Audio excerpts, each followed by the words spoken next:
Hello and welcome once again, people, with another Fyxshion Reydiou. This time with Didsikal. Hey, Yeah. that was the shittiest day I've ever heard.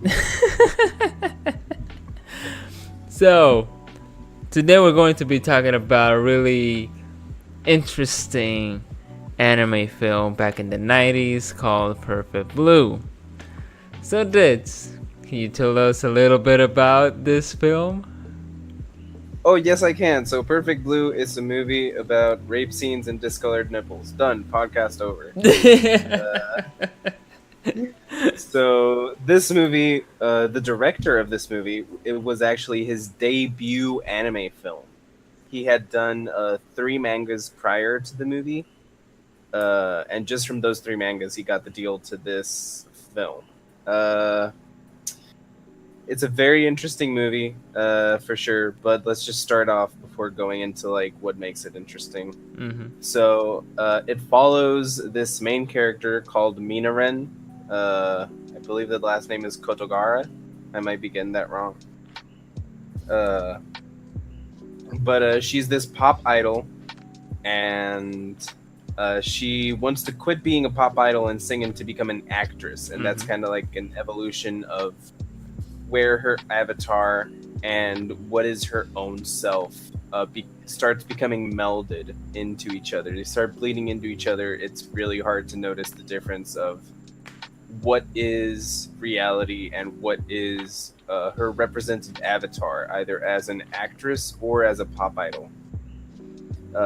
And it's a really noticeable theme for this director. His first 3 mangas also tackled that topic and form of storytelling with like reality versus the avatar versus this imaginary world. And it really takes you for one hell of a ride without getting into it too much at the start of the podcast. Yeah. So let's see. Where do I start about this film? Jesus Christ. I was not expecting this to be that weird, man. You recommended Just gonna say that screwdriver scene though. Oh my god. There were multiple, but you know exactly which one I'm talking about. Yeah, oh god. Oh boy. Okay, so this is most likely it's a horror type of a film. It's messed up. It's I could like the first 5 minutes when they show this other character in that concert. Which character are we talking about? We're talking about the stalker. Mr. I call him Mr. Mina Mania. That's his Mina Room website, Mr. Mina Mania. Yeah, that weirdo. But I gotta say, within those, that is one of. There's like a 3 or 4 second clip, which is probably one of my favorite It's probably my favorite scene in all of anime. Perfect Blue isn't my favorite anime film, but I would probably say that's my favorite scene in an anime movie or series ever, where Mr. Minamania, the stalker character, is Liren performing on stage while holding out his hand, and she just looks like a little ballerina figurine dancing in the palm of his hand. It's like the perfect representation that gets you ready to like view this entire film of the person versus the avatar, this figurine that's being danced. They just decides really. Yes. It's crazy. So there's other characters here that actually put parts in the story and the craziness itself. I don't know if we should like jump there yet or now, but I think we should leave that at the end. Just we're just going to like at least talk about spoilers because you guys need to see this film, okay? I'm sorry. This film needs to be seen. Yeah, it's if you are underage. This is very adult. This is another. I would say this is very adult. This is a very adult film. Yeah. There are many. I mean, you won't notice it. They're discolored nipples, but anyways. Yeah. I'm sorry. That's my favorite joke with this one. So, my gosh. Okay, spoiler alert. There's a rape scene. That's why. There's a rape scene of a rape scene. There's a. You remember that, right? Because they're filming a rape scene. You're inceptioning me right now? Yeah. So. Okay.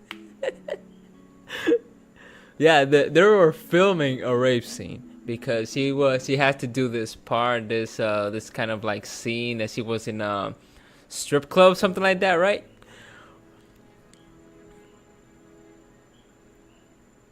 Or something like that.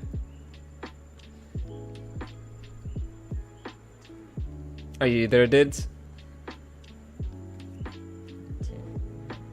Can't lose you now.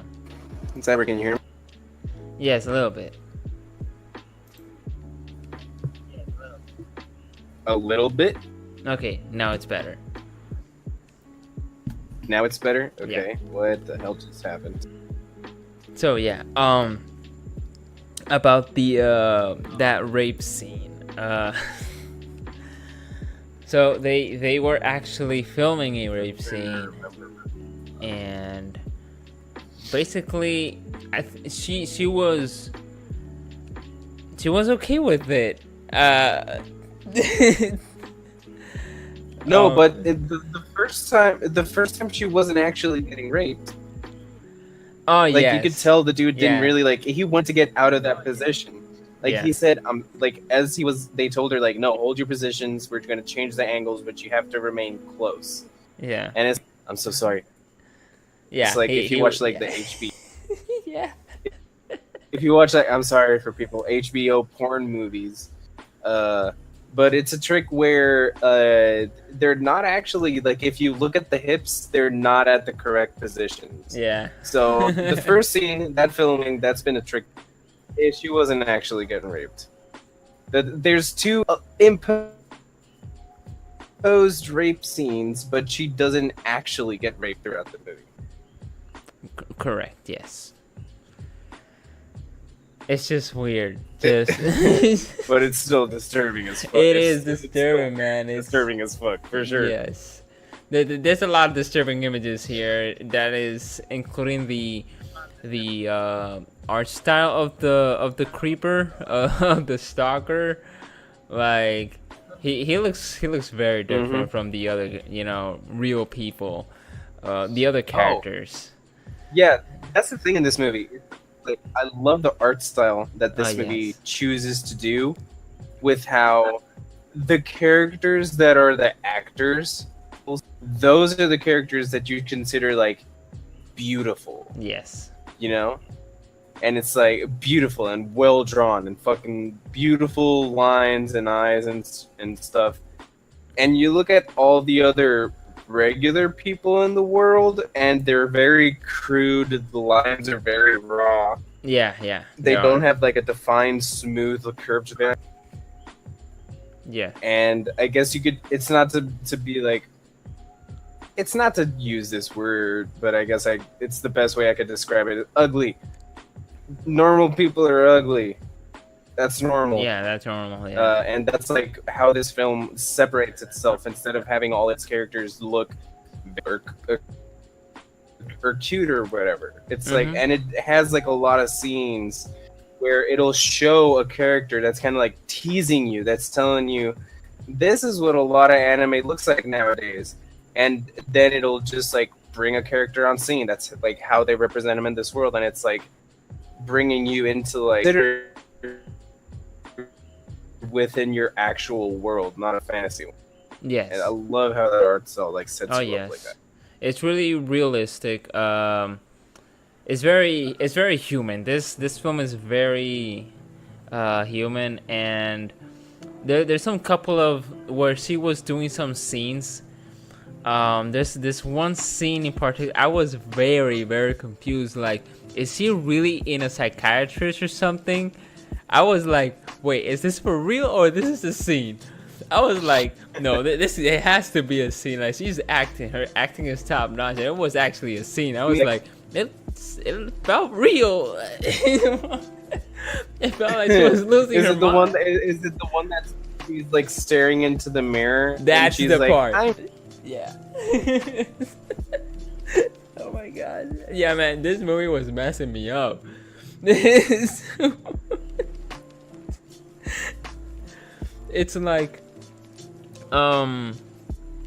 this typical type of scenes that try to direct you in some other type of thinking, but in reality, okay, it's just a scene, but it actually is happening to the character in real life. I like this creep and the things that are happening, all this craziness. Just how ain't she crazy yet? I was like, the half of the movie already crazy, man.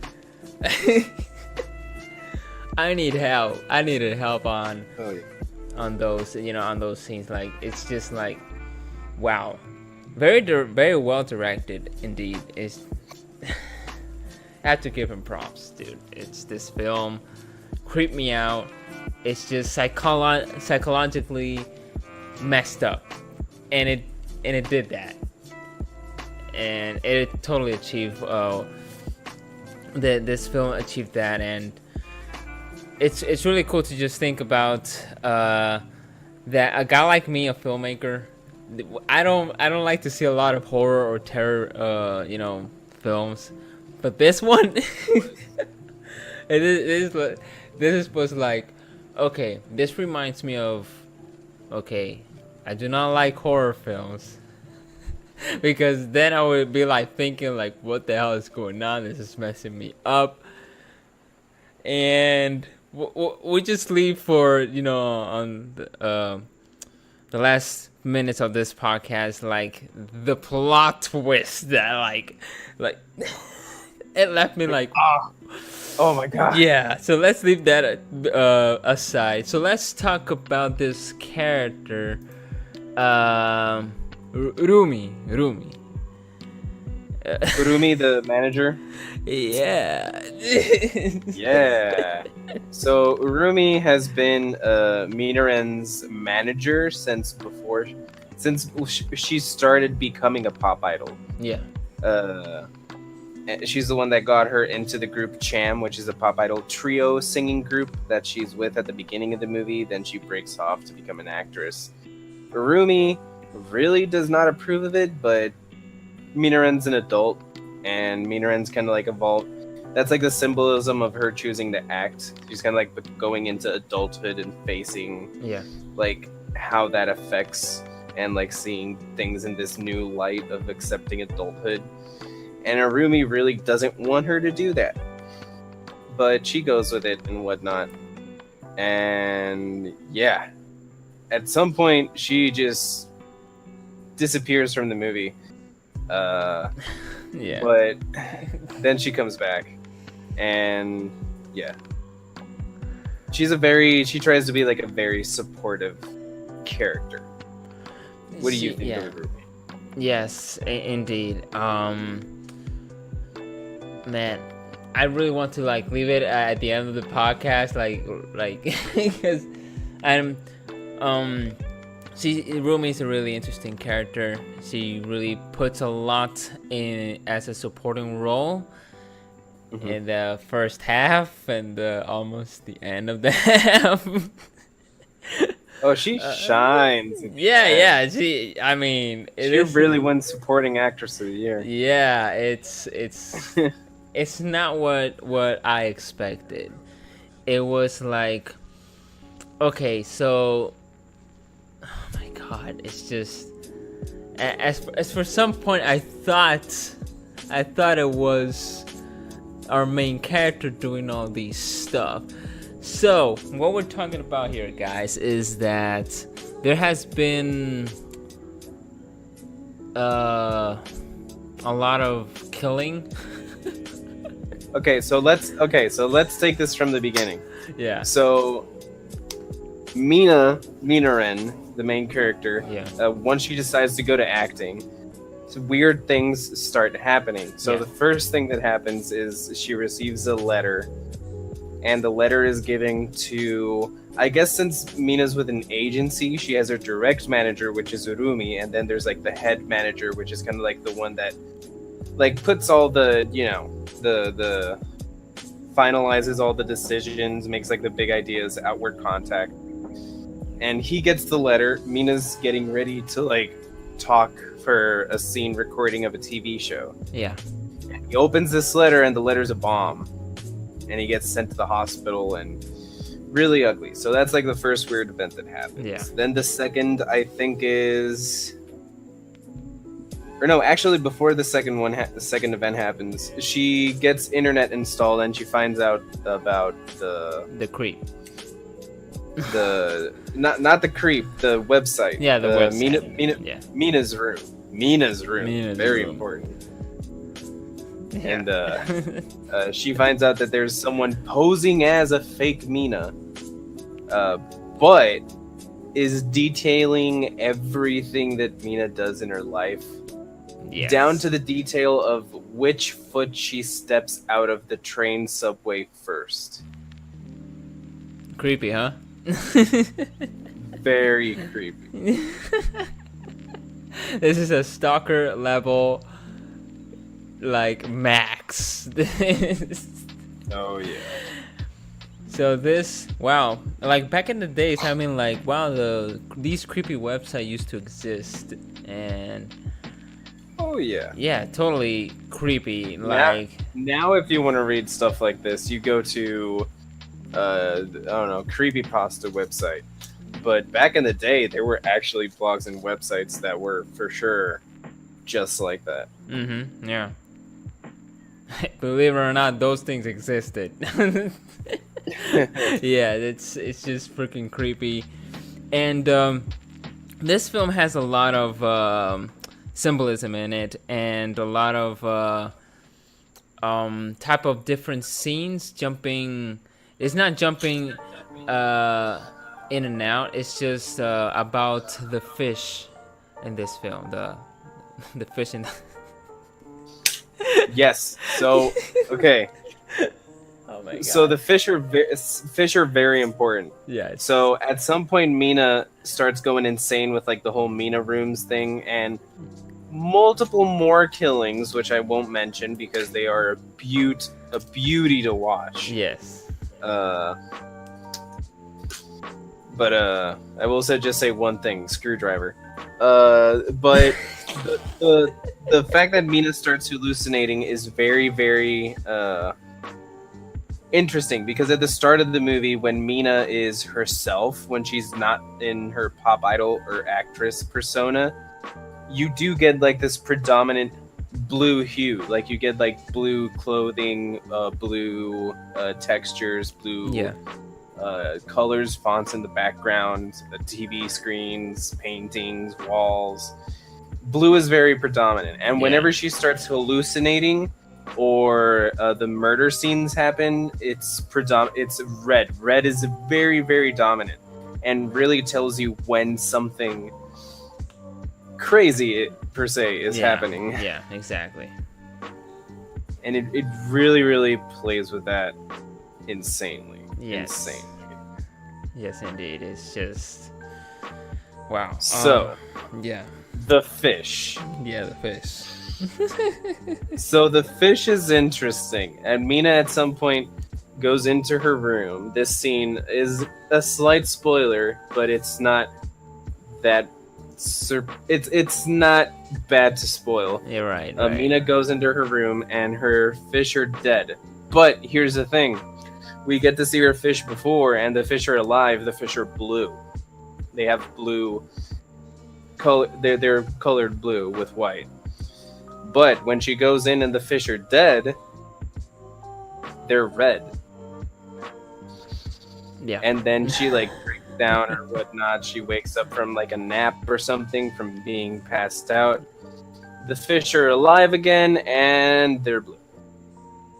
So it really like plays with this whole what's fake, what's real, trying to make you see what when she's acting as her avatar, when she's acting as herself. Yes. Yeah, it's it's kind of messed up. But yeah, you could actually tell when it is actually the when things going crazy, when things is reality, even though the reality is actually crazy too, because it's just oh god, it's just amazing how this film is actually directed. What else about this film besides the colors and the symbolism, the creepiness, the voice acting is actually freaking good, man. The Japanese acting. Oh my god, it's amazing. Jesus Christ. Yeah, it's phenomenal. It's like you can see the screaming, it's the tense, the holy freaking, it's and some of the scenes that there's one other scene that are the protagonist was doing on a scene. The creep was in another part of the other side of they were outside. It was kind of raining. She was talking to another woman, and then the creep was there, like looking at her. Mm-hmm. Dude, I have never felt so creeped out. Like, my gosh, this dude, this needs to freaking stop. Like, I don't know. And man, I was just, right now, me thinking of this film, my mind is jumping in and out. Like, this thing, that scene, that other scene, it's just messed up, but it's so well done. Oh, it creeped you out. It creeped you out at the level of this could happen to anyone. Like, that is how real this feels. Yeah, definitely. It's really played out in a way that makes it feel real. Yes. So this film actually inspired Hollywood films. Could you talk a little bit about that, Dids? I'm sorry? About this film inspiring other Hollywood films. Oh, this film is definitely inspiration for a lot of type of films. Mm-hmm. Definitely some like more popular stalker stories. But I would say it's inspired a lot more of like the theme of duality with like the avatar and the persona. Like a really good comparison for this movie, especially in the genre and tone that it decides to take. Black Swan. Mm-hmm. Yeah. And the way that it plays into showing you the world from the inside with like the TV filming scenes and how everyone inside that industry interacts with each other. Oh yeah. It's yeah. So we have at least 6 minutes to talk about the ending. Okay. Yeah. So. Yeah. What was that? Okay, now I want to know what you think. I don't want to go first. You go. Okay, so, Roomie ends up being. Spoiler alert. Spoiler alert. Roomie ends up being the actual double personality disorder type of killer. So basically, Urumi, after after Mina Ren abandoned her pop idol persona, Yeah. Urumi developed the second personality Yeah. of pop idol Mina. Yeah. And Jesus Christ, how this is represented is crazy, because we see whenever Mina looks at the character directly, she sees herself, her pop idol self. Yeah. But whenever we see the scene of her figure from a mirror, it's her. Yeah. And we get to see whenever there's something directly aiming at the Urumi character, we see Mina-chan and her pop idol self skipping around, all happy and everything. Yeah. And in one scene where she's chasing her, we see the Mina character the Mina pop idol character just jumping around freely, but we see the reflection. Urumi is not fit. She is fat. Yes, and fat. She is huffing and sweating and trying her best to try and catch up. And it is, Jesus Christ, this twist and how it just plays out during the following minutes, the entire scene of her after. Jesus. Yeah.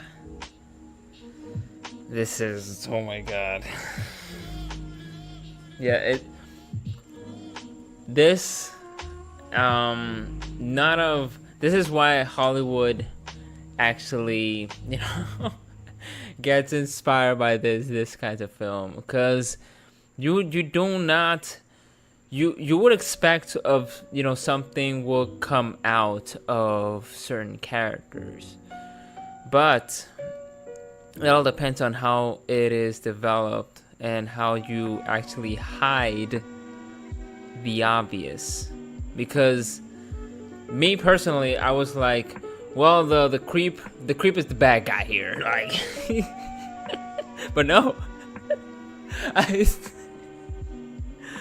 Roomie, I think she actually forced this thing to happen. Oh yeah. Urumi was the fake Mina. She was the one writing on the website. She definitely got Mr. Creep to do everything she wanted. Though I'm pretty sure that Urumi was the person using Screwdriver. Whenever we saw Screwdriver, I'm 100% sure that was Urumi. Yeah. But Jesus Christ, Mr. Creep was very prevalent. He was being convinced by Urumi. We get to see a really interesting scene in Mr. Creep's room with a representation of Urumi through pop idol Mina.